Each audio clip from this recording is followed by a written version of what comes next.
Hello, everyone. Welcome to the STEMpowered Women Podcast. I'm your host, Brittany Miriki, the founder of Sistas in STEM. If you're new to our podcast and don't really know who we are, Sistas in STEM is a multimedia platform aimed toward empowering women of color in their daily lives and their passion for science, technology, engineering, and math. I created this podcast to showcase empowered women, STEMpowered women. Today, we are joined by biologist and wildlife conservationist Corina Newsome. You may have come across her many features on CNN, The Inquirer, New York Magazine, or one of her enthusiastic nature videos on her social platforms as the Hood Naturalist. I want you all to feel her joy for nature and understand a little bit about why she calls herself the Hood Naturalist. So let's get to it. Say, hey, sis. Hey, sis. Hey. Thank you so much for joining me. Thank you for having me. It's an honor. Yay. It's so much fun getting a chance to actually talk with everyone who I've connected with on social media and whatnot, because you'll see your videos and get excited about oh my gosh, I don't know what kind of snake that is or what kind of bug that is, but it got me excited. And then now I get to see the person behind it all. I know. It's so great to finally have some in-person contact, at least virtually. Yes. Mm-hmm. Yes, virtually, of course. So why don't you tell us a little bit about what you do? Biologist, wildlife conservationist, two different things, but you have managed to merge them into your own creative way. So why don't you tell us a little bit about what you do, and then we'll walk through your journey to getting there. Yeah, so my background in education is in zoo science specifically. So I've spent a lot of my time and career as a zookeeper. But recently, about 2 years ago, I transitioned out of that to go back to school. So now I am a master's biology student at Georgia Southern University. And my research that I am conducting is focusing on the conservation of a bird called the seaside sparrow, which is a coastal marsh dwelling bird. And so conservation is very important to me, and which is why the research that I do focuses on the conservation of a bird species. Birds are my favorite group of animals. Nice. That's so cool. And how do you even come across so many of those different species? Is it just because that's where you are and you just manage to randomly see a snake, or you always know what specific bird type that you're seeing because you've studied them for so long? Exactly. I don't think I'm necessarily around more wildlife than the average person, unless you're in the city, which is honestly where I'm from. But most people just are not aware of the diversity of wildlife that's living around them. And before I learned about it, even when I was out of the city, I didn't recognize or even notice wildlife, native wildlife in my space. So it wasn't until I was taught what to look for that I was able to find them. And that's why I get so much joy showing other people the species that they share their space with, so that when they go outside, they can have the tools to identify and notice them as well. Nice. That's really cool. Because as you mentioned, you're from Philadelphia. So Yes. I'm in Chicago. I know when I look out the window, I'll see a bird, but I'm like, okay, cool. That's a nice bird. I may recognize the cardinal. That's our state bird. But besides that, I'm not really noticing a whole lot. So how is it that as a young one growing up in Philly that you were able to connect with that passion so deeply? Well, I really fell in love with wildlife by looking at books and magazines, specifically National Geographic magazines. I was obsessed. And where I lived in Philadelphia, there was really not much wildlife around me at all. So I was never really exploring the outdoors to look for wildlife as a kid. It wasn't until I left Philadelphia and went to school. I went to Malone University in Canton, Ohio, and majored in zoo and wildlife biology. And part of that degree requirement is to take lots of different field classes that teach you about North American species. So mammalogy, study of mammals, herpetology, which is the study of reptiles and amphibians, and ornithology, which is the study of birds. And it wasn't until then that I was able to learn how to recognize and identify animals in my space. So it did take, rigorous training to be able to learn that for me, but anyone can learn it. You don't have to go to college or take college courses to learn that. But the passion had been there since I was a kid, but the information, the knowledge about native wildlife did not actually come until I went to college. Interesting. Okay. So what is it that you're doing on a day-to-day basis? So I know where your main research is on that particular bird. I won't repeat the name so that way I don't mess it up. But I'm curious what it is that you're actually doing, because are they going extinct? Why do we have to study a bird to learn more about it? Is that what people are out here doing? There people who specifically study these animals to learn. I think I'm just kind of having a revelation moment. If you could see my face, you can see me processing the information.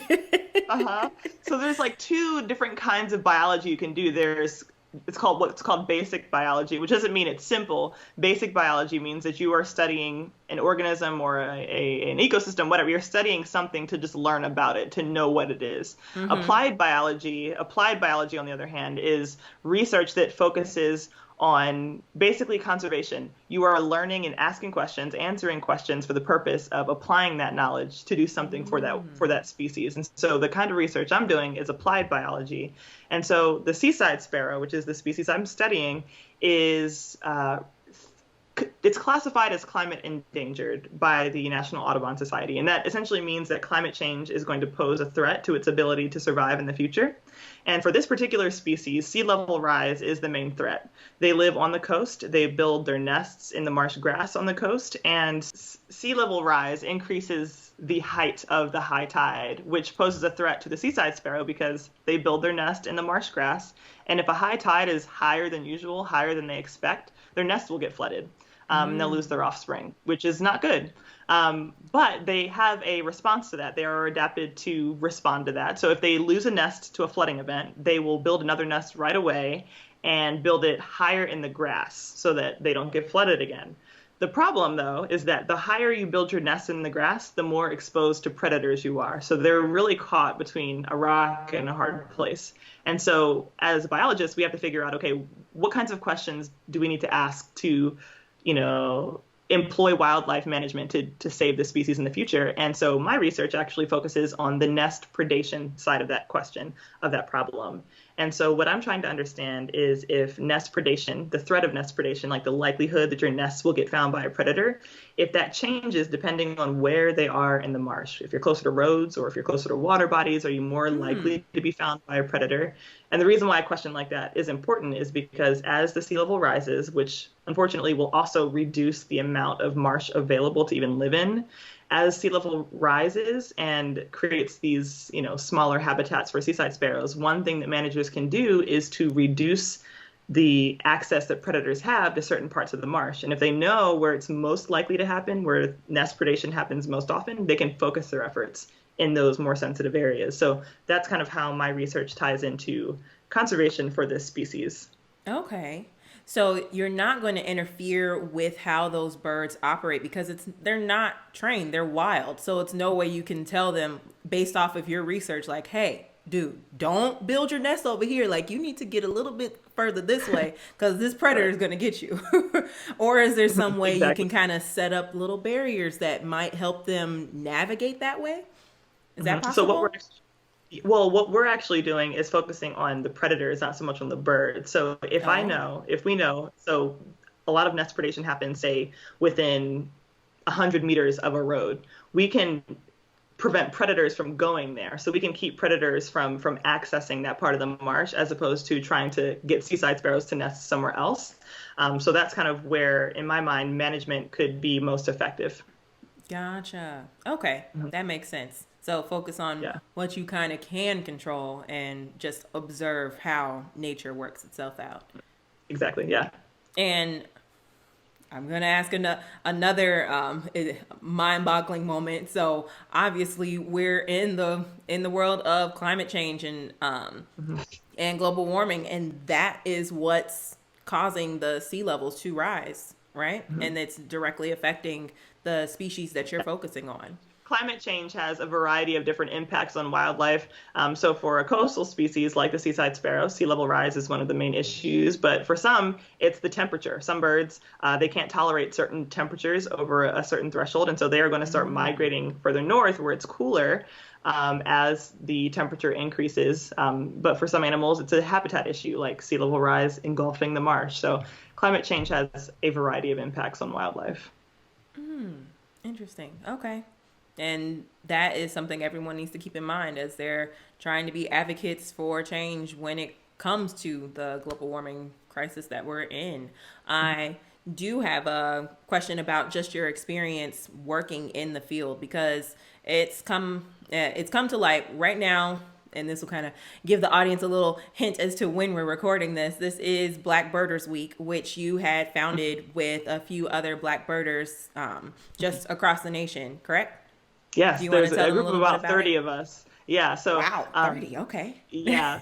So essentially what happened was we had this massive group chat that was started by my friend Jason Ward of just a bunch of Black people in STEM who met each other online, and we're like, we want to be friends, like, because we're in all white spaces and we need each other. So he was like, let's make a group me. So there's a group me of like 100 people, right? We just encourage each other and have a great time, decompress, all those things. And so when the incident in Central Park happened with Christian Cooper, who is someone that many of us know and respect in the birding world. One of the group members, her name is Anna, she was like, and she's actually an economist, so really not in the natural sciences. She was like, we need to do something to celebrate Black birders. And then everyone jumped on and was like, yes. And within 48 hours, an entire plan was concocted, and people mapped out a schedule for the week. People made graphics. People contacted the press. That was kind of what my job was. And there was so many moving parts that came together fairly seamlessly for how quickly it happened. Yeah.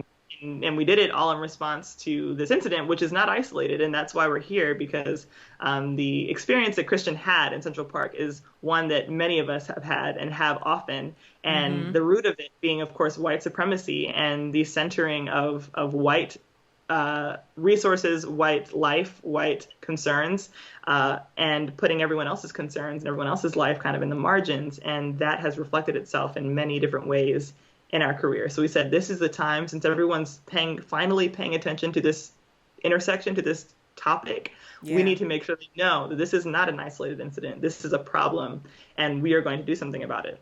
And so that's how we got here. Nice. I respect that completely. Was he in the group chat with you guys to kind of relay that experience, and then all of a sudden just him kind of seeing it blow up on the news with everything, with all the attention that it actually got? So he's actually not in the group chat. He's not old. He's not old, but all of us are like pretty young. We're like 30 and under. He doesn't do group chats. But we heard about it first. I heard about it first on the news, like, because it, at first it was just like his sister knew, and his sister kind of posted a video, and then it just like blew up. Yeah. So, yeah. Wow. Oh my goodness. Can you speak to any experiences that you may have had? Because like we mentioned, it's not an isolated incident. It's happening to all of you. So I have been very fortunate to not have any racist experiences in the field birding. People have had directly racist experiences, like people shouting out of their car at them, or people threatening them, and all kinds of things. That has not happened to me. What the thing that I relate to personally is the fact that I know that as a Black person, I make white people uncomfortable inherently. I recognize that, and I can't tell or predict the magnitude of that when I'm outside. And so I'm constantly compensating for what I think is massive discomfort on the part of white people who see me outside. So if I'm on a trail by myself, I always make sure to have my binoculars very visible. So if someone's approaching, and I don't even have to see a bird, if they're approaching me, I put these binoculars up just like this. I don't have to be looking at nothing but a tree. I'm gonna have these binoculars up just like this. When I am, when I'm just recreationally birding, when I'm doing my research in the marsh, the marsh that I'm studying, it's adjacent to roads where people can walk, drive, ride their bike. And I'm working in Brunswick, Georgia, which is an extremely racist city. You have plantation museums all over the place where they literally celebrate the good old days and have this revisionist. Yeah, I didn't go in, because if I go in, I'm gonna get arrested. I'm gonna act out. But my advisor, you can speak your truth on this show, sis. Listen, I can't go in there. But my advisor was like, if you need to get out some righteous anger, you can walk in. But she went in, and they were portraying slavery like oh yes, the slaves were treated very well by their masters. And I'm like, what kind of What? revisionist mess is this? And the because it was a bunch of white people together, the people who worked there were saying all kinds of horrible things about black people to my advisor. And so before I took on Mm-mm. this research project, because she knows I'm from Philly, I don't mess with none of this. No black people should. But she was like, Mm-hmm. I'm going to warn you, these are the kinds of people down here. I don't want you walking into this or signing up for this without being fully aware. So she gave me the lowdown. So I knew what I was getting into. But when I Yeah. saw it for myself, it was just like, this sucks. So you got the plantation museums, you have Confederate flags everywhere, you have people who, when I think about the culture of this place and that is already hostile, actively hostile to black people specifically, and I'm sure many others, but specifically to black people, I am like wildly uncomfortable being here. But then you have incidents like what happened to Ahmaud Arbery. He got shot down the road from my field site, and I didn't even know about it until it hit the Wow. press, right? So it didn't even hit the press until 2 months after the incident. So I had no idea. And Wow. then I see the press releases, and they show the picture of where it happened at this, neighborhood called Satilla Shores. And I'm like, I literally drive by this place every day, like every time I go to the field. And the very next day that I went out there after this hit the news, I was like physically sick. I was like, the, there are several thoughts going through my mind. Like, firstly, like, black men, I totally recognize as a light-skinned female, my experience is not the same. The threat to my life is not the same as a dark-skinned male. 100% Mm-hmm. understand that. But I'm like, I'm literally in a place that is actively dangerous for black people, and I'm just expected to focus on my research. Mm-hmm. And that kind of reality was very unsettling for me. And then the other part of that is that black people are being killed, and I'm out here looking at sparrows, and I'm like, I'm like, I feel guilty doing something this quote, leisurely, so to speak. Like, it's obviously hard work, but it's Yeah. not directly addressing systemic racism, Mm-hmm. white supremacy. And it's like this feeling of guilt. And so it's just like, it's the culture of white supremacy and the root of white supremacy has manifested itself in the lives of black people in the natural sciences in many different ways, whether it's direct threat to their life, this, just the inability to just be at peace outside, or like disorienting us, and like impacting the ability for us to do our research in peace. Like, it's so it has many different faces. And so this Black Birders Week was a chance for all of us to tell our stories about this is how white supremacy manifests in our lives. And the reason why it's important, and the reason why it's so important that it's hit the press like this, and that organizations like the National Audubon Society, which is a massive bird conservation organization, had our backs and was supporting us and declaring what we were declaring, is that whenever we share our experiences, whenever we try to bring our concerns to the community of birders and outdoor explorers, they shut us down and tell us, you're being too political. We can't have that conversation. And it happens. What? I cannot even tell you the number of times that's happened to me. And it happened this week multiple times too. Wow. And like, if we can't even get our message out because you are silencing us, you are censoring us before it can even hit anyone's ears, Mm-hmm. this is just going to continue. And so to have these massive organizations stand up and declare our messages over the barriers that we have not personally been able to overcome because we've been silenced as individuals. But if the overarching organizations are forcing that message to their constituents, that is powerful. And so that's really what's been happening with Black Birders Week and why it's been such an important movement. Wow. That the Black Birders Week is very, very important, as you pointed out. And I appreciate you for making the connection of your work to your location, and also like showing like what your experience has been in that area, to kind of paint a better picture of where Ahmaud Arbery was when he was murdered. Right. That I it's leaving me Yeah. speechless, because Yeah. just hearing the fact that you guys have plantation museums, and that's just the mindset of the people that live within that town. That's what he had to deal with, and he can't even just take a Yep. jog through a simple Yep. neighborhood. Wow. Right. Wow. Right. So And the sad thing is, have like, Brunswick is Brunswick is like so beautiful. Like, it's like just full of trees, Spanish moss, marsh everywhere, birds everywhere. It's like the place you would want to go to explore the outdoors. But yeah. don't go there. It's like a no-go zone. You know what I mean? Which is Wow. horrible. That's really crazy. I'm curious, how do you take So as someone who does have that passion for nature, how do you make sure that you don't have that fear instilled in you, knowing that where I'm going it probably isn't safe for me, but I do enjoy doing this? So that way the person who already has that passion or someone who may develop a passion for it would still want to pursue that, because I wouldn't even want to, like you said, you had to make that conscious decision to go to this racist area to pursue something that you loved. That was a very strong decision. I would say, and I think another reason why this week has been so important for me personally is that I didn't know what to do. I was stuck. I was like, I don't know what I'm supposed to do with the reality that I'm living in and that Black people are living in and my passion. Because if it was up to me, I would pack up and leave and go work at Home Depot. Like, shoot, right? But this week, what's important, what needs to happen, and what has happened this week, and I hope continues to happen, is that Black people need to see other Black people doing this. It's important to see that it is possible and it is okay and it is the right thing to do for Black people to be out here. I don't have to feel guilty for studying birds. I don't have to feel guilty for choosing to do this passion of mine, as opposed to, I don't know, working in civic engagement or something that seems maybe more directly related to social justice, and that we belong out here, because it definitely feels like when I'm out there and I have pickup trucks pulling off the side of the road and up next to the marsh and looking at me, through their window, I feel like, okay, I can't, the feeling that I feel is like, I don't belong out here. Not in that, I'm inherently not supposed to be out here, but the space is one that makes me highly uncomfortable. Therefore, I should not be out here. Seeing a bunch of Black people, thousands and thousands and thousands of Black people doing the very same thing I'm doing, tells me that I'm not alone.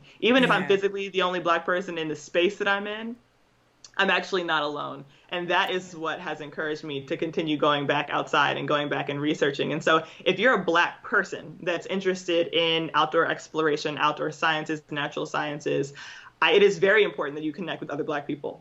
Trust me, because you will almost always, you can't fix everybody. You can't fix all the white people. You can't force anyone to not be racist. You can't force anyone to not be dangerous to Black people, right? But you need to have a network of Black people who are doing the same thing as you, so that you can be encouraged and you can be reminded that the space is yours as well, and to thrive and be your best self out there. So don't turn away. Like, again, I don't want to paint a picture of this space is not for Black people should run. That's not what I want to say. What I want to encourage you to do is to move towards other Black people and find Black community.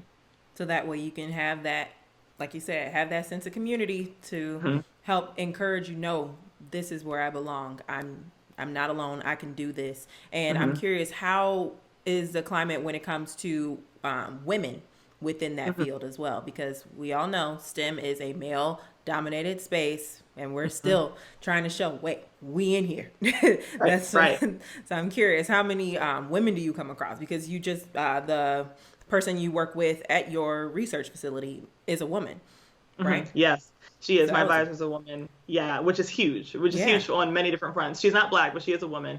And it is male-dominated, and I think that women have had to work very hard to prove themselves, and especially in a field like natural sciences that is very, like, physical in nature. It's like women can, sometimes be treated as, like, frail or, like, incapable physically or even mentally. And I have personally felt the need to kind of, like, go out of my way to be a very forceful person in my academic space and to make sure that people don't think for a second that I'm not capable. So I go above and beyond to do that. And I feel like, again, another situation in which I overcompensate. But I think it's important. It's important for me to see other women doing this for the same reason it's important for me to see other Black people doing this. So especially Black women, because it reminds you, not that you think that you're incapable, but when all you see is people not like you and all you see is people like you being excluded, it can be very damaging to the soul, weakening even sometimes. And so I go out of my way to find Black women in this space. And the beauty of social media, and again, one reason why Black Birders Week has been so helpful, is that you can just type a hashtag in and find people. Hashtag Black women in the outdoors, hashtag Black in nature, whatever. And tomorrow we're actually highlighting Black women in birding specifically as our, like, final push for the week of events. And so it is very important. Representation is kind of the name of the game. Seeing people being able to see themselves represented in all of their identities in the space they want to be part of. I love it. I love it completely. And that's why I wanted to make sure I supported you guys with it. I posted my little bird picture that I had taken in, where was I? The Bahamas. Because every time we go on a vacation, my mom loves to make sure that we go to something that's like nature based. We'll do our Nice. fun excursions where we'll, go in the water, go zip lining, all that different stuff. But we'll oftentimes go to like the local farms that they have. And they had this one conservation center. And they had the flamingos out there literally roaming, and they would like come right up to you. There was a peacock that was very, very mad. But the little birdie that I took a picture with was so sweet. Obviously, she only wanted the apple that was in my hand. And when I posted the picture on the Sistas in STEM Instagram page, I got all of these birders started to follow me. And I'm like, wait, hold up. This is not a bird page, but I support them. I'm like, they'll find out. They'll find out after I continue to post more things. It's so funny. That's been like what everyone's story is like. I just got like a bunch of birders following me. They're gonna be mad when I don't post no more birds. Oh, but no, it's good. Like it's like that, and that's I think that intersectionality that like people who aren't even career or even like necessarily classified as nature enthusiasts can enjoy the outdoors, and that's part of the point. That's important for me personally to see that. So yeah. Yeah. I love it so much. What was your experience as a zookeeper? Because I'm sure you had to come across so many young little kids and they're looking up to you, seeing you being the Black woman zookeeper, and like, oh my gosh, mom, I want to be like her. What was your experience in that field? Yeah, because I'm only in wildlife sciences period because a Black woman zookeeper reached out to me when I was in high school and said, hey, you should come intern at the Philadelphia Zoo and come behind the scenes with me. She was the lead carnivore keeper, which is like the keeper job to have, right? Like the BA, right? So I was like, oh, and after I saw what she does and saw her work, I was like, oh shoot, I didn't know this was here. I didn't know I could do this. And that's why I'm here today, because I was exposed and represented at the same time. Nice. So when I got to be a zookeeper, a lot of people, I had a lot of parents come up to me and be like, can I get your email? Like my daughter is interested in, what you're doing. Can you tell me how you got here? Like a lot of people were doing that. And I realized it's very important, not only that kids get exposed to the career field, but they see me doing it specifically. I was the only Black zookeeper at the entire zoo. Wow. At the National Zoo, yeah. And the only Black, I think I might have been the only Black keeper at the previous zoo that I worked at too. I'm usually the only Black person in my spaces.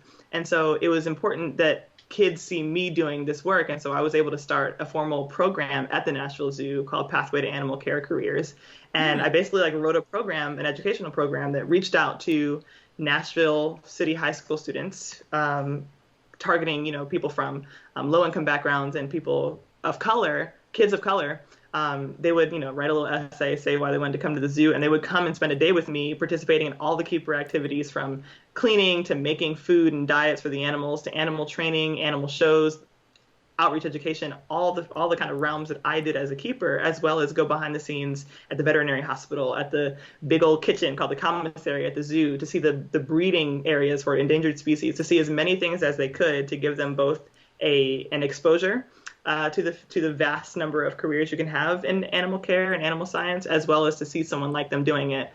So because I know and I have personally experienced, and I'm here as a result of representation. I have tried to establish programs, and I made another one at my old school as well, establish programs that intentionally exist for the purpose of providing students windows and mirrors, so to speak, exposure and reflection of themselves.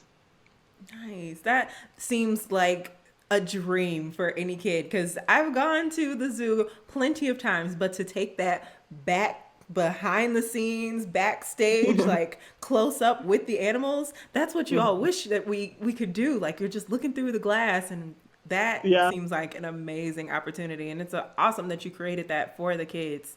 Like, did you have like it was high school age too, or was it just like just high school? Just high school. Okay. School, actually. Yeah. Mm-hmm. Yeah. Nice. That is so awesome. So I'm curious, as someone who, I'll look up at the sky and observe the birds. As long as nature doesn't get too close to me, I love it.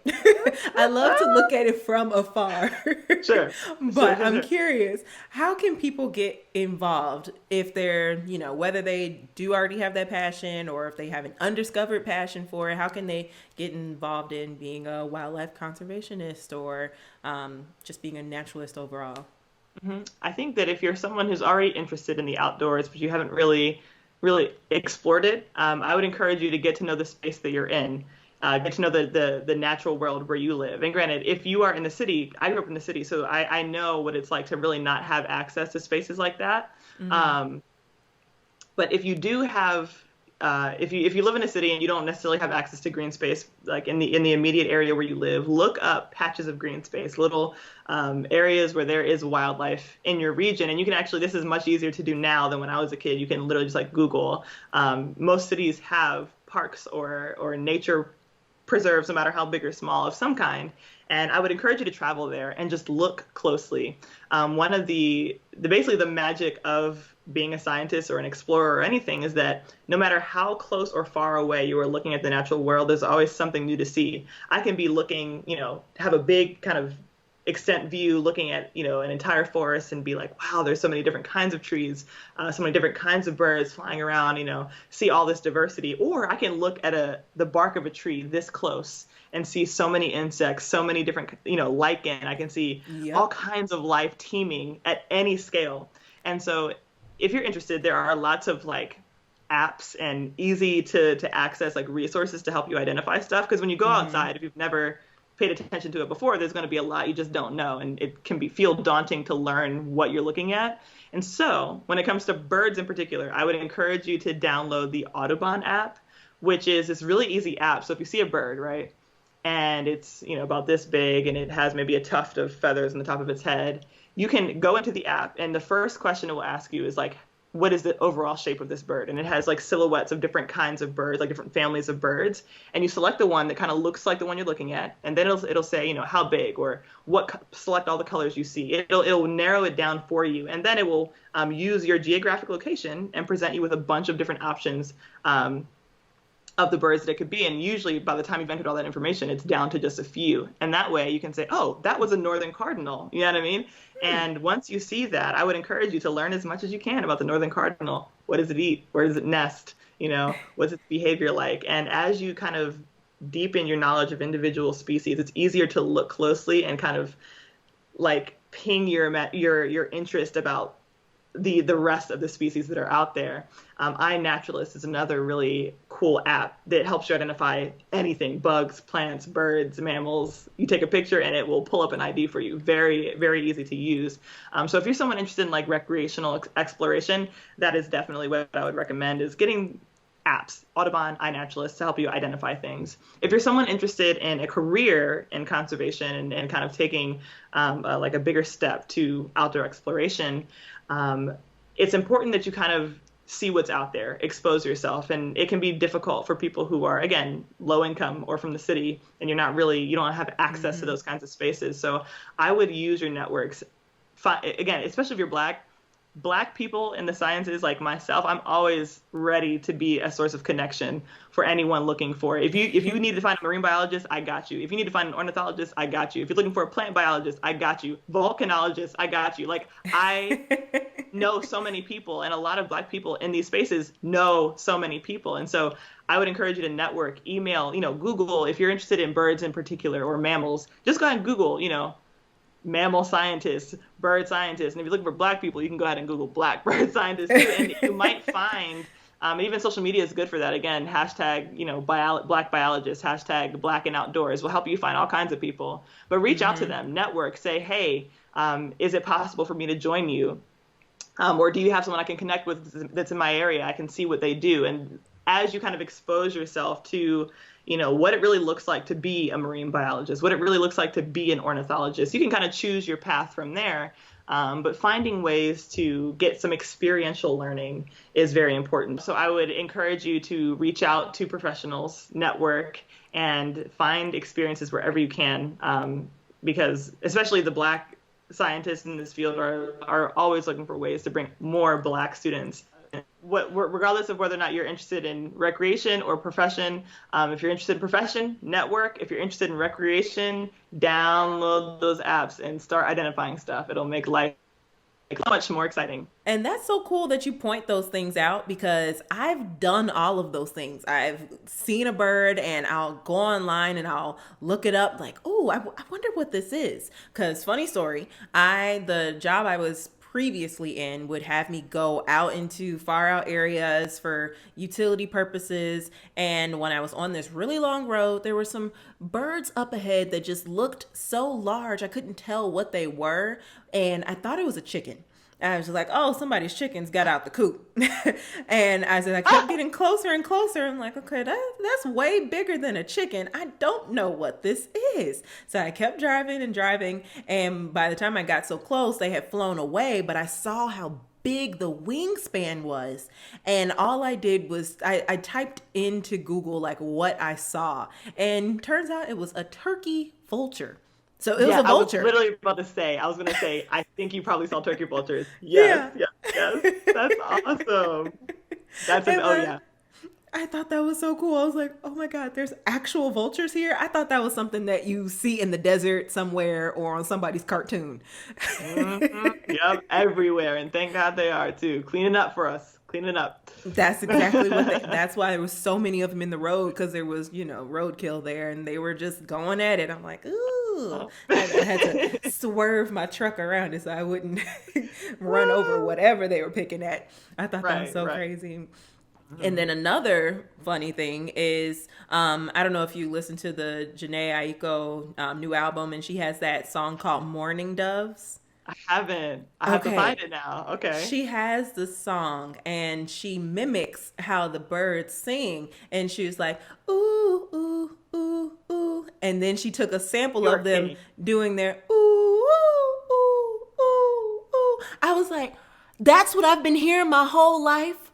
I've heard those things. I thought it was just an owl in the hood. I didn't know what it was. Yes.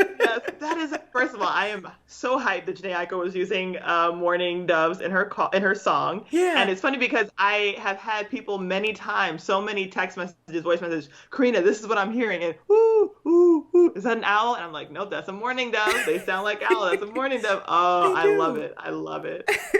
In my head, like all throughout childhood, I'm just like, yeah, it's just a hood owl. I don't know what it is.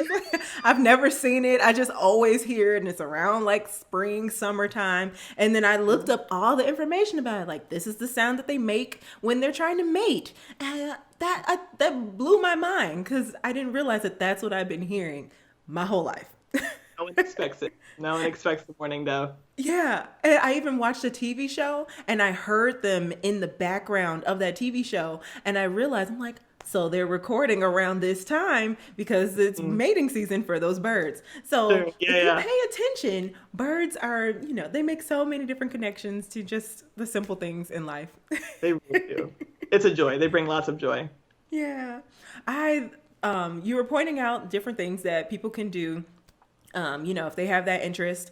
And me as a traveler, I'm curious, where can people go? Like, what are your top 3 destinations if someone who wants to bask in nature and see the different animals or birds in particular too? Yeah. So for birds specifically, the best time of year to see as many birds as you possibly can is during spring migration, during migration season, because there are literally billions of birds flying up from South America through North America, and on the way they're stopping over in certain sites pretty predictably to take a break, take a rest, eat some food. And one of the biggest places they do that is on the shore of Lake Erie, because as birds are kind of flying up across North America, a lot of them will stop and take a break before they journey across that massive lake. And so if you go to Ohio, to a place called Magee Marsh, doesn't sound like much, doesn't sound like even attractive, you will see literally so many, hundreds of bird species there. It is, oh my gosh, highly recommend going there. If you're looking for, if you're looking for some of the bigger birds, so a lot of the birds you'll see at Magee Marsh are some of the smaller like warblers and like super colorful songbirds. You see all kinds of birds, but the most of them are those songbirds. For like the larger like water birds, like wading birds, for example, like herons and egrets, and then roseate spoonbills that are those bright pink birds, like the spoon-shaped bill, of course. If you go to the southeastern United States, whether you're on the coast of Georgia or the coast of Florida, you see literally so many different kinds of water birds. It will blow you away. And during the breeding season, those same like wading birds, they nest actually in trees. So you usually see them when they're living their regular lives, they're in the water, they're on the ground. But during the breeding season, they will fly up to high trees and build massive nests together. So if you want to go during the spring and summer to see what are called rookeries, massive groups of breeding birds, you want to go to Georgia or Florida on the coast. It will absolutely blow your mind. Interesting. Yeah. Now, for a third place, that's tougher. But I would have to say that Alaska, which is a faraway place, I had the absolute privilege of going to Anchorage, Alaska, and everything is bigger in Alaska. It's true, including the eagles. I saw golden eagles. I saw Arctic terns, which make the longest migrations of all birds on the planet. They will how many? They will fly like several million miles in their lifetime. Wow. They're incredible birds. You can also see incredible marine mammal life. So I saw beluga whales, and you could see all kinds of whales on the coast of Alaska. So I would go to Alaska to see the big stuff, the cool stuff. So those are kind of my three destinations: Magee Marsh in Ohio, the coast of Georgia and Florida, and Alaska. Nice. That is so, so cool. Now, I want to debunk a myth because I have seen baby birds that have fallen out of the nest. Is it true that the mama bird will not want to will not want the baby back after it's fallen out the nest? That is not true. In fact, I oftentimes will ban baby birds. So we'll take baby birds out of the nest, put little anklets, little bracelets on their legs, and put them back, and they continue to be cared for. So that is not true. Yeah. Okay, interesting. Because I had a baby bird fall out, and the nest was literally like right there by the door of an apartment that I had in Houston. And the neighbors, they put the bird back up there, but then the next day it was kicked right back out. And I'm like, is the bird trying to fly? Or are they kicking the bird out because the mom's like, you were touched by a human. I don't want you anymore. I disown you. No. If that bird was back out of the nest, that's a fledgling. So birds, once they reach a certain stage of development in the nest, and they've got like a couple, like a lot of feathers on, but they really can't quite fly yet, they will jump out of the nest, and they still won't be able to fly. So you'll see them like hopping around on the ground, but the parents are always following them. So the parents are always like perched up in a tree watching them, still feeding them. But that is actually a very important part of their development, is learning how to build their wing, the strength of their wings and legs and their body strength in general. And they will spend several days on the ground unable to fly, and they look like they are in distress, but that's just part of the process. Interesting. Okay. Yeah. That's really cool. You have experienced so many bird types and fun topics of like when it just comes to animals in general. And I think that's really cool because some of us will, we live in just the human world and forget that we're surrounded by a much bigger world than just our humankind. And I think it's awesome that you take the time to do that research and push forward. And I hope that so many others are inspired to take that on themselves, go for that research and look into something new, because this is an area where, if you have a passion, it could possibly be a career. And that's something that I would encourage all of our young sisters and sisters who are, not sure about where they want to go, look into it, because that just may be for you. Definitely. And I want to say one last thing. If you're in college, like if you're college age and you're trying to figure out what to do, and you're interested in conservation research or like conservation biology, find ways to do internships. If you want to do animal care, look at your local zoo and find the summer internships they offer, and during your summers, get experience. And if you are someone who wants to do research, while you're in college, find professors who do the kind of research you're interested in and ask to help out with the research, or even do your own whole project, depending on how much commitment you want. But be involved with that research so that by the time you graduate, you are equipped with not only education, but you're equipped with experience that is important to make you a cut above the rest and get you ahead and make sure you have all the skills you need to be successful in that field. And it's fun to do. Oh my goodness. It's not like it's like an extra burden. It's so much fun. It makes college so much more fun and so much more worth it. So highly recommend that. Would you say that within this like career that it's like, oh my God, it's so much work, or every day is like a party because you're just, or every day is boring because you get a little lonely? I would say there can be a mix of a little bit of all of that, but the overwhelming feeling is gratitude. So I'll be out there in the marsh, and it's extremely harsh. I mean, I would not recommend doing research in the marsh if you don't like actually being stripped to your bone. But like I'll be like chugging in the marsh, like constantly pulling my feet out of mud. I'm sweating. I have bugs like biting me. There's no shade. I'm like, Jesus, sustain me. But then I find a nest of seaside sparrows, and I see babies inside, and I'm like, yes, like this is, even though I'm literally covered in like salt from the marsh, you know what I mean? Even though I'm like physically so uncomfortable, I would literally not rather be doing anything else. So no matter what you end up feeling, there will be discomforts of all kinds, whether it's socially because you are maybe in an area with people who have not come to appreciate diversity yet, or you are physically like exhausted, whatever it might be. When you love what you're doing and what you're studying, the joy of participating in it and seeing what you're looking for, finding what you're looking for, discovery, that so overwhelms the rest of it that it's like you always come back. You love it and you can't wait to come back. So even though at the end of the day I'm dead tired, I'm like, oh, don't no one talk to me, I can't wait to go back out again. So that's kind of what it looks like for me. And if you have ever watched one of her videos, you will feel that same excitement, because I'm like, oh my gosh, she caught this on camera. I'm so happy for her. Or, oh my gosh, she saw that animal. I know she's been looking for it forever. Oh, I'm so happy for her. So you convey that same excitement, and I can tell just how much you love it. We all need to feel that kind of love in our careers. Yes, and I'm so grateful to feel it, because not everybody does, like some people end up in careers they don't like. So that's why I always encourage people to find what you love and figure out how to make it be the thing that makes you money, Yes, yeah. Agreed.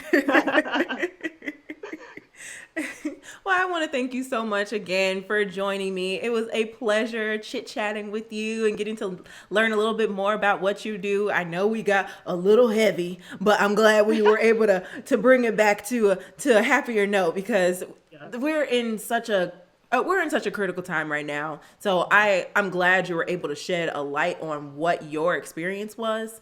But I also hope that people were able to take more from the conversation that, related to diversity in these spaces and showing that representation is truly, truly important. And yes. I appreciate you for being in the space that you are and creating the platform that you do, because it's awesome. I love it. Thank you so much. And I'm so grateful that there is an organization like yours that is like focusing on empowering women. That is just so needed, and just as much as like the things that surrounding like Black people in particular is so critical right now. People seeing themselves represented has been so forgotten about in the past, has not even been considered in the past, and now it is. And people like you are making that happen. So I'm eternally grateful to you. Thank you, and thank you for letting me be on here. Yes. Is there anything that you would like to plug your project, tell people about that you have coming up? Well, I would just encourage you to, if you're interested in what I have to say or the things that I do, to follow me on Instagram or Twitter at hood_naturalist, hood_naturalist on Twitter, and hood__naturalist on Instagram. But I am in the kind of end stages of my research, and then after that, I'll be publishing it and sharing what I've found with the world. And so I hope you will be around to see it. Yay! Thank you so much again, you guys. Make sure you check out her pages, and you can follow us at the Sistas in STEM on Instagram, Facebook, Twitter, all of the above. Check this video out on any podcast platform and our YouTube page. I am Brittany A.J. Miriki, the founder of Sistas in STEM. Thank you so much for tuning in, and I will see you on the next one. Remember, you've got this, sis. Nothing can keep you down. Bye. Bye.